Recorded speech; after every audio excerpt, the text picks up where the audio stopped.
¿Quién manda en Europa entonces? ¿Los gobiernos europeos y los pueblos europeos o la CIA? ¿Quién toma las decisiones de agredir a un presidente legítimo de un estado suramericano?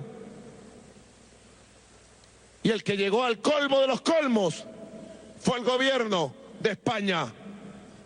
Indigno presidente Rajoy, que pretendió revisar el avión presidencial de Bolivia. Abusador. Ustedes saben, prácticamente él nos autoriza. El día que el presidente Rajoy venga a sobrevolar nuestro espacio aéreo, nosotros podríamos bajarlo y revisarle el avión para ver si trae droga o si trae los euros que se roban del pueblo español.